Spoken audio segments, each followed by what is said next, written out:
Toujours dans la section appareil, dans la rubrique appareil et dans le sous-menu présentation, j'ai tous mes iPads qui sont là. C'est parfois intéressant d'aller voir, d'aller cliquer sur le nom. Quand on clique sur le nom de l'appareil, c'est comme si on rentrait à l'intérieur des spécificités de cet appareil-là.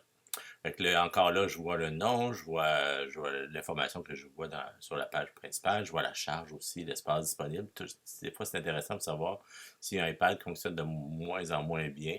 Il est peut-être trop plein, fait qu'on peut voir ça d'ici. Ici, on a une carte. Présentement, la carte, elle n'est pas rigoureuse. Là, on voit que c'est au 9,55, je crois. Il y a moyen de la rendre plus spécifique à l'endroit où il y a l'iPad. Je vous le montre. Il faut le déclarer perdu. Je vais vous le montrer tout à l'heure. En déclarant perdu, la carte devient très spécifique. Sinon, on peut là, je suis au 9,55. J'en ai vu qui était sur le Mont-Royal. J'en ai vu qui était à Mascouche. Donc, il ne faut pas se fier à la carte s'il n'est pas déclaré perdu. Quand il est déclaré perdu, là, c'est très spécifique. On va voir ça dans une autre capsule. Donc, j'ai l'information que je peux trouver ici. Dans cette section aussi, j'ai différents trucs. Ce qui est intéressant parfois, c'est d'aller voir les profils qui sont installés à l'intérieur du iPad. On va voir plus tard comment faire des profils et quel type de profil on peut faire. Si vous avez une page vous avez un écran plus petit, ça se peut que quand vous cliquez sur un menu ici, il ne soit pas à côté, on va le retrouver en bas. Fait que c'est bien de voir en bas ce qui se passe.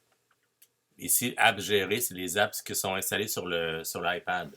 Donc ici, je vois que l'exemple est bon, Blips n'est pas installé. Fait que je peux aller, j'ai associé une licence au iPad, mais il n'est pas installé. Donc si je clique sur Détails, je vais voir qu'il manque des licences VPP. Fait que ça me dit directement, il va falloir que je retourne aller acheter des licences sur le site de Apple School Manager comme dans les capsules précédentes. Et puis une fois qu'il est là, je vais pouvoir le réinstaller, puis là, ça va l'installer comme il faut. Ça doit être la même chose pour la plupart des... C'est ça. Puis souvent, le problème, c'est qu'on n'a pas assez de licences, donc il faut aller en acheter et en rajouter. App gérée. Apps installées par l'utilisateur, ça c'est si jamais le iPad, on a permis à l'utilisateur d'installer des applications, ce qui est très très rare. Là. Ça. On peut peut-être faire ça des fois sur les iPads qui sont prêtés à des enseignants, mais on va pouvoir voir ce que l'utilisateur a installé comme application. Ensuite, ici, journal des activités. Je dirais pas que c'est intéressant, mais ça peut être pratique. Encore là, je vois tout ce que le iPad, tout ce que Jamf a fait avec l'iPad. Fait que je vois qu'il a mis à jour le profil, il a actualisé l'application. Quand il y a un petit rond rouge, ça veut dire que ça n'a pas fonctionné. Fait que il n'est pas prêt à être installé. Il faudrait aller voir pourquoi. L'application mesure, c'est l'application mesure de l'iPad. Des fois, il manque des licences encore. Lorsqu'on voit le sablier, c'est qu'il est en attente. Ce iPad-là, il n'est pas branché sur le réseau présentement, où il n'y a plus de batterie peut-être, donc il est en attente de pouvoir se brancher. Absolument, dès qu'on va le brancher, il va être relié au réseau, et il va s'actualiser. Donc ça, c'est toujours le fun. Quand il y a des erreurs, on peut aller voir pourquoi. C'est toujours la même chose.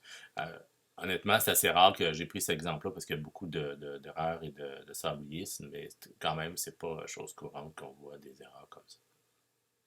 Si je continue plus bas dans ma page, si je continue ici, j'ai des actions rapides que je peux faire. Je peux, à partir de mon jam, je peux aller effacer le mot de passe ou les restrictions du iPad.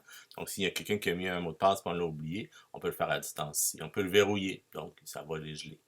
C'est pas ça qu'on va utiliser en classe quand on va être avec nos élèves. Ça, c'est plus quand on fait la gestion puis on veut le verrouiller. Je ne sais pas pourquoi on pourrait faire ça.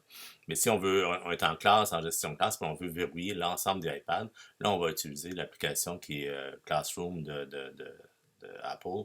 Il y a une capsule sur ce sujet plus haut. Donc ici, je pourrais désactiver le Bluetooth, ça, je ne sais pas pourquoi je ferais ça. Si je continue, activer le mode perdu. On va le voir dans une autre capsule. Il est ici. On peut redémarrer, éteindre, effacer l'appareil. Donc on peut faire plusieurs choses comme ça.